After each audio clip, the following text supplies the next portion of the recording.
দরিয়া আমায় দে রে দে ছাড়িয়া। আমায় দে রে দে ছাড়িয়া। নীলদরিয়ার কি হাত আছে যে ছেড়ে দিতে বলছে?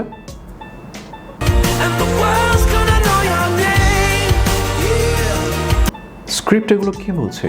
Words gonna know your name. Word কি মানুষ নাকি যে সে জানবে? History remembers kings. ট্রয়ের অ্যাগামেমনন ক্ষেপে এসব কি বলছে? History remembers kings. সে কিং হয়েছে তো কি হয়েছে? হিস্ট্রি কি মানুষ নাকি যে তাকে মনে রাখবে? Can you sing with all the voices of the mountain? এদের সঙ্গে আবার যুক্ত হচ্ছে পকাহান্টাস। বলছে can you sing all the voices with the mountains. মাউন্টেন্সের ভয়েসের সঙ্গে বলছে গান গাওয়ার কথা। মাউন্টেন্সের ভয়েস থাকবে কোথেকে? মাউন্টেন্স কি মানুষ নাকি? অদ্ভুত।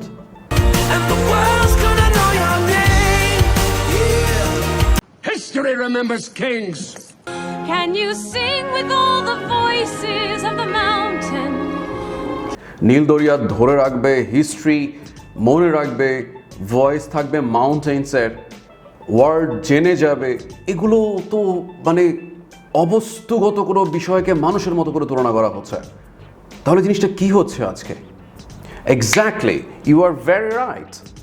এদেরকে ব্যক্তিরূপে প্রকাশ করা হচ্ছে, এদের ব্যক্তি রূপ দান করা হচ্ছে, এদের উপর নরত্ব আরোপ করা হচ্ছে, বা অন্য ভাষায় বলতে পারেন নরত্বারোপ করা হচ্ছে। Actually it's a Literary technique where non-living objects will be attributed with human characteristics. মানে বস্তুর উপর ব্যক্তির গুণ আরোপ করা হচ্ছে। এই জন্যই এটাকে বাংলায় একটু কঠিন করে বলা হয় নরত্বারোপ বা নরত্ব আরোপ বা ব্যক্তি গুণ আরোপ, যেটাকে আমরা ইংরেজিতে আরো সহজ করে বলতে পারি পার্সনিফিকেশন। পার্সনিফিকেশনের কাজই হচ্ছে সে এমনভাবে কথা বলবে কোনো বস্তু মনে হবে যেন ব্যক্তির মতো করে কাজ করছে। বিভিন্ন কম্পিটিটিভ এক্সামে এই লিটারারি ডিভাইস সম্পর্কিত বিভিন্ন কোয়েশ্চেন আমরা পেয়ে থাকি। বিসিএসে এবং অন্যান্য কম্পিটিটিভ এক্সাম যেগুলো রয়েছে সেগুলোতে লিটারারি ডিভাইস বা লিটারারি ফিগার্স অফ স্পিচ যেগুলো রয়েছে সেগুলো থেকে প্রায় প্রশ্ন আসে। আজকে টপিক পার্সনিফিকেশন।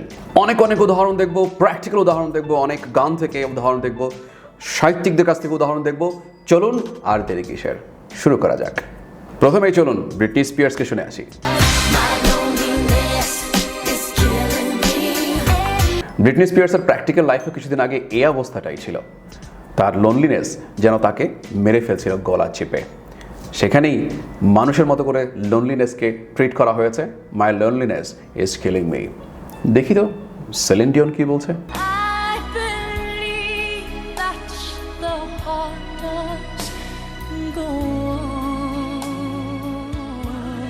টাইটানিকের এই বিখ্যাত গানে তিনি বলার চেষ্টা করেছেন, তিনি বিশ্বাস করেন তার হৃদয় চলমান আছে মানুষের মতো। দেখি তো ফ্রোজেন মুভিতে প্রিন্সেস কি বলতে চাচ্ছে।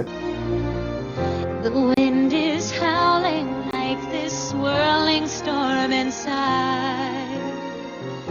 উইন্ড ইজ হাউলিং, গর্জন করছে, গর্জে উঠছে, আর্তনাদ করে উঠছে মানুষের মতো। মানুষের ক্যারেক্টারিস্টিক এর সাথে তুলনা করা হলো। শুধু কি ফ্রোজেন অ্যানিমেশন মুভির মধ্যে আমরা এটা পাচ্ছি, গ্রিনডের মতো জনপ্রিয় ব্যান্ডের গানের কথার মধ্যেও থাকছে personification. Let's see. I walk a lonely road, the only one that I have ever known. I walk a lonely road.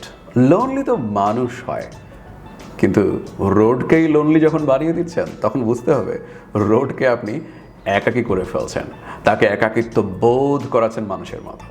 গ্রিন্ডের কাহিনী এখানেই শেষ নয়, তার ঠিক পরের লাইনে গ্রিন্ডে কিন্তু আবার নতুন আরেকটি লাইন পার্সনিফিকেশন ব্যবহার করেছে। Where the city sleeps and I'm the only one and I walk alone. City sleeps. এবার শহর ঘুমাচ্ছে। শহর যখন ঘুমায় তখন সে মানুষের একটি ক্যারেক্টারিস্টিককে ধার করে, আর তখনই চলে আসে পার্সনিফিকেশন। একসময়কার খুব জনপ্রিয়, পার্সোনালি আমার খুব প্রিয় একটি band Linkin park.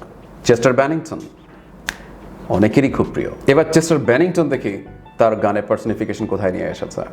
And the shadow of the day will embrace the world in gray. Shadow of the day embrace the world in gray. Shadow, ছায়া, আলিঙ্গন করছে এমব্রেস বিশ্বকে। আলিঙ্গন শ্যাডোর কোনো কাজ নয়।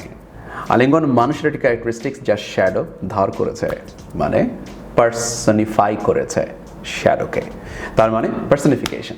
লিঙ্কিং পার্কের বেনিংটন যেহেতু এসেছে, ইন দ্য এন্ডের মাইক শিনোডাকে দূরে থাকবে।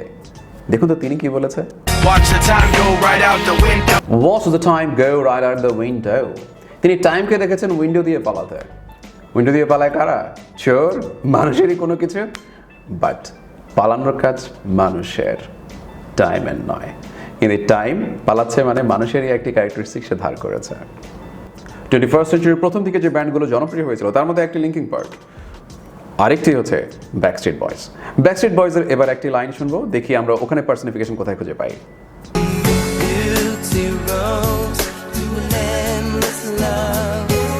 গিলটি রোডস, গিলটি দোষী, রোড কখনো দোষী হতে পারে?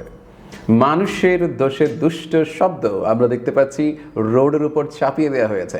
রোডকে মানুষের সঙ্গে তুলনা করে মানুষেরই একটি কল্পিত ক্যারেক্টারিস্টিক রোডের উপর নিয়ে যাওয়া হয়েছে। So personification.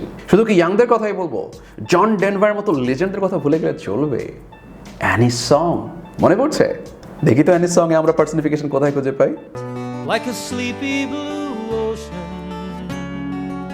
Like a sleepy blue ocean, শুনতেই মানে এত চমৎকার একটি পার্সনিফিকেশন, আপনার শুনলেই কেমন জানি চোখে ঘুম চলে আসে। স্লিপি ব্লু ওশন, নীল ঘুমন্ত সাগর। ঘুমন্ত কখনো সাগর হতে পারে? সাগর কখনো ঘুমাতে পারে?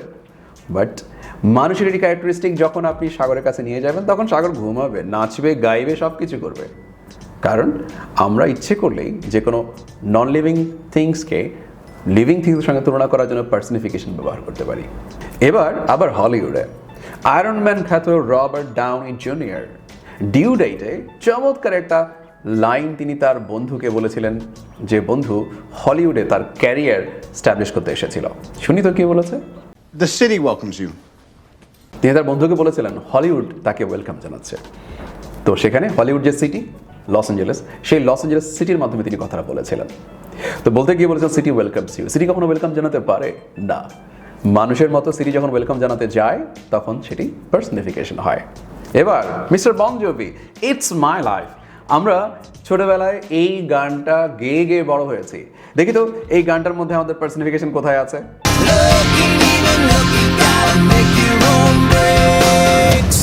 বলছে লাক ain't even lucky।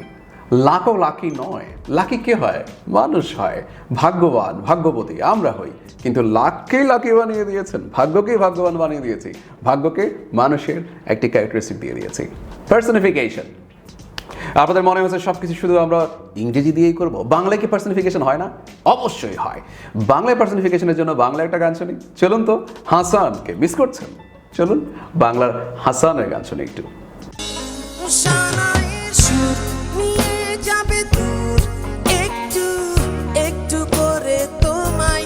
সানাইয়ের সুর নিয়ে যাবে দূর একটু একটু করে তোমায়, তোমাকে একটু একটু করে টেনে টেনে সানাইয়ের সুর নিয়ে যাবে। এই যে নিয়ে যাবে, এই জিনিসটি মানুষ নিয়ে যায়, কিন্তু সানাইয়ের সুর মানুষের ক্যারেক্টারিস্টিকের মতো করে আমরা ব্যবহার করছি। সো সানাইয়ের সুরকে আমরা পার্সনিফাই করছি। সানাইয়ের এক্সাম্পলকে শুধুমাত্র আমরা হাসানের কাছ থেকেই পাচ্ছি। আমরা এখন দেখব কাজী নজরুল ইসলাম তার দরিদ্র কবিতায় কিভাবে সানাইকে নিয়ে কথা বলেছে। শুনিতেছি আজও আমি প্রাতে উঠি আয়, আয় আয় কাঁদিতেছে তেমনি সানাই। সানাই কি কখনো কাঁদতে পারে? সানাই কখনো কাঁদতে পারে না। যখন সানাইকে আমরা কাঁদাই তখন সানাই পার্সনিফিকেশন হয়ে যায়। কাজী নজরুলের পর রবীন্দ্রনাথ আর দূরে থাকবে কেন? সোনার তরী কবিতার শেষ লাইনে তিনি পার্সনিফিকেশনকে আবার নিয়ে এসেছেন। শূন্য নদীর তীরে রহিনু পড়ি, যাহা ছিল নিয়া গেল সোনার তরী। সোনার তরী মানুষের মতো কারো কাছ থেকে তার যে আমল নামা আছে সব কিছু নিয়ে চলে গেল। তার মানে মানুষের একটা ক্যারেক্টারিস্টিক সোনার তরীতে বা বোট বা নৌকার উপর চলে গেল, আর তখনই পার্সনিফিকেশন হয়ে গেল। শুধু কি আমরা বাংলার কবি সাহিত্যিকদের কাছেই থাকবো? আমরা কি শেক্সপিয়ারের কাছে যাব না? শেক্সপিয়ারের রোমিও অ্যান্ড জুলিয়েটে একটি চমৎকার তিনি পার্সনিফিকেশন ইউজ করেছিলেন। চলুন সেই লাইনটা দেখি। Alas that love, so gentle in view, should be so tyrannous and rough in proof. লাভকে বলছে, সে টাইরানাস, বর্বর, সে রাফ, খুবই উদ্ধত বোঝাচ্ছে। সো ভালোবাসাকে টায়ারনেস বলছে, শোষকের মতো করে বলছে, বর্বর মতো করে বোঝানো হয়েছে। সো মানুষের মতো করে লাভকে ক্যারেক্টারাইজ করা হয়েছে, পার্সনিফিকেশন। রোমিও জুলিয়েটের আরেকটি লাইন আপনাদের কাছে খুবই ভালো লাগবে, to be concerted with the humorous night. Humorous মানে হচ্ছে রসিক, আর রাত নাইট। রাতকে রসিক বলা হচ্ছে। যখনই আমরা রসিক রাত বলি তখন বুঝে নিতে হবে রাতকে আমরা হিউম্যান ক্যারেক্টারিস্টিকে নিয়ে যাচ্ছি, আর তখনই আবারও পার্সনিফিকেশনের সহায়তা নিচ্ছি। স্যার, এবার আমরা শেক্সপিয়ারের কাছ থেকে সরে উইলিয়াম ওয়ার্ডসওয়ার্থের একটি লাইন দেখব, যেখানে তিনিও ব্যবহার করেছেন personification. 10,000 saw at a glance, tossing their head in sprightly dance. যখনই টসিং দেয়ার হেড বলে মানুষের মতো করে হেড বুঝিয়েছে, টস করছে ড্যাফোডিলসগুলো, এবং স্প্রাইটলি ডান্স করছে, খুবই স্বতঃস্ফূর্তভাবে ডান্স করছে। কারা? ড্যাফোডিলস। সো ড্যাফোডিলসকে এখানে মানুষের মতো করে ক্যারেক্টারাইজ করা হয়েছে। শেক্সপিয়ার থেকে শুরু করে আমাদের জাতীয় কবি কাজী নজরুল ইসলাম, আমাদের সারেংবাউয়ের নীলদরিয়া থেকে শুরু করে ডিউ ডেট, অথবা ফ্রোজেন অ্যানিমেশন ফিল্ম থেকে শুরু করে ট্রয়ের মতো মুভি, প্রত্যেকটি জায়গাতে আমরা দেখতে পাই সব জায়গাতে পার্সনিফিকেশনের ছড়াছড়ি। যখনই আমরা বুঝবো নন লিভিং থিংসের উপরে লিভিং থিংসের কোনো একটি প্রভাব, মানুষের কোনো একটি ক্যারেক্টারিস্টিকের প্রভাব, বুঝতে হবে পার্সনিফিকেশন। এবার বাংলাদেশকে নিয়ে একটি গান, যে গানটির মধ্যে একটি পার্সনিফিকেশনের এক্সাম্পল রয়েছে, সেটি শোনার আগে একটি ছোট্ট জিনিস আপনাদেরকে জানিয়ে দিই। 45তম BCS এর প্রিলিমিনারি কোর্স অফার করা হয়েছে। 1 জুন থেকে আমরা অফার করছি সেই কোর্সটি। গ্রামার, লিটারেচার দুটো পার্টি আমরা দেখাশোনা করবো। এরকম এক্সাম্পলগুলো ইন্টারেস্টিং ওয়েতে আপনাদেরকে মাথায় ঢুকিয়ে দেওয়ার দায়িত্ব আমাদের। জুনের 1 তারিখের আগে ভর্তি হলে পাচ্ছেন বিশেষ একটি ছাড়, আর 1 তারিখের পরের কোর্স ফি একটু বাড়বে, বাট অত না, আমরা ভর্তি হতে পারবো। ইটস আপ টু ইউ, আপনি কখন আমাদের সঙ্গে যুক্ত হচ্ছেন। চলো বাংলাদেশ, চলো বিশ্ব উদ্যানে, এই গানটি আমরা শুনেছি। এই গানটির মধ্যেও আমরা বুঝতে পারছি বাংলাদেশকে বলছি চলো, মানুষের মতো করে এটাকে ট্রিট করছি, এবং বলছি বিশ্ব উদ্যানে চলো, হেঁটে চলো, এগিয়ে চলো, সামনে চলো, দৌড়ে চলো, যার মাধ্যমেই বলছি না কেন, বাংলাদেশকে মানুষের সঙ্গে তুলনা করছি, পার্সনিফাই করছি। দেখা হচ্ছে নতুন কোনো টপিক নিয়ে নতুন ভিডিওতে আগামীতে। Thank you very much for joining with us. Bangladesh চলো বিশ্ব উঠানে চলো